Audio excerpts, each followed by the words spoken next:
ഇഡ്ഡലിക്കും ദോശയ്ക്കും ചപ്പാത്തിക്കൊക്കെ പറ്റിയ ഒരു നല്ലൊരു കറി പറഞ്ഞു തരട്ടെ.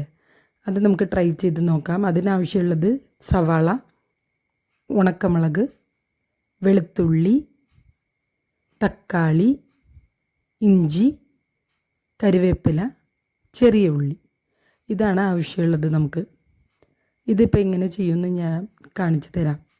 പിന്നെ ഇത് കൂടാതെ നമ്മൾ ചേർക്കാനുള്ളത് ഉഴുന്ന്, ഉപ്പ് ആവശ്യത്തിന്, എണ്ണ.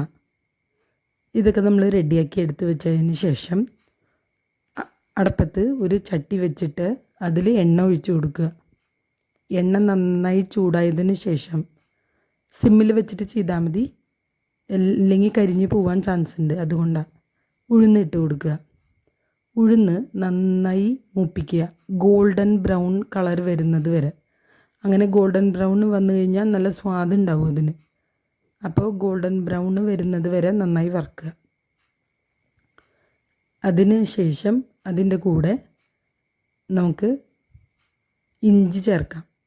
ഇഞ്ചി എന്തായാലും നല്ലതാണ്, വയറിനും ഒരു കേടുപാടും ഇല്ലാത്തതാണ്. അപ്പോൾ ഇത് തൊലി കളഞ്ഞത് നന്നായി ചേർത്ത് കൊടുക്കുക. അതിന് ശേഷം ഉണക്കമുളക് ഇടുക. ഉണക്കമുളക് ഞാൻ എൻ്റെ ആവശ്യത്തിന് എടുത്തിട്ടുണ്ട്. നിങ്ങൾക്ക് എങ്ങനെയാണ് വേണ്ട അത് നോക്കിയിട്ട് ഇട്ടാൽ മതി. അതിൻ്റെ കൂടെ വെളുത്തുള്ളി ഇട്ട് കൊടുക്കുക.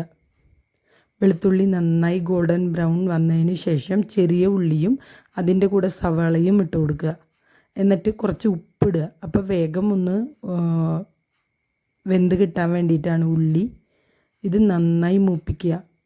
അതിൻ്റെ ഒരു പച്ചവാസനയൊക്കെ പോകുന്നത് വരെ നന്നായി മൂപ്പിക്കുക. ഉപ്പിട്ട് കൊടുത്തിട്ട് നന്നായി ഇളക്കുക. നന്നായി ഇളക്കി നന്നായി നന്നായി കൺസിസ്റ്റൻസിയോട് കൂടി വരുമ്പോൾ തക്കാളി ചേർക്കുക. നമുക്ക് തക്കാളി ചേർത്ത് നന്നായി അത് വാട്ടി കൊടുക്കുക. തക്കാളി നന്നായി വെന്ത് ഉടഞ്ഞ പോലെ ആവുമ്പോൾ അതിൻ്റെ പാകം ശരിയാവും. ഇത് ശരിക്കും ദോശയ്ക്കും ഇഡ്ഡലിക്കും ചുടുക്കണ ചോറിനും ചപ്പാത്തിക്കൊക്കെ ഏറ്റവും നല്ലതാണ്, ടേസ്റ്റ് ഉണ്ടാവും. എന്നിട്ട് ഇതൊക്കെ റെഡിയായതിന് ശേഷം നമ്മളൊരു പാത്രത്തിൽ പരത്തി വയ്ക്കുക. ചൂടാറിയതിന് ശേഷം മിക്സിയിലിട്ട് അരയ്ക്കുക. എന്നിട്ട് ഒന്ന് കൂട്ടി കഴിച്ച് നോക്കുക.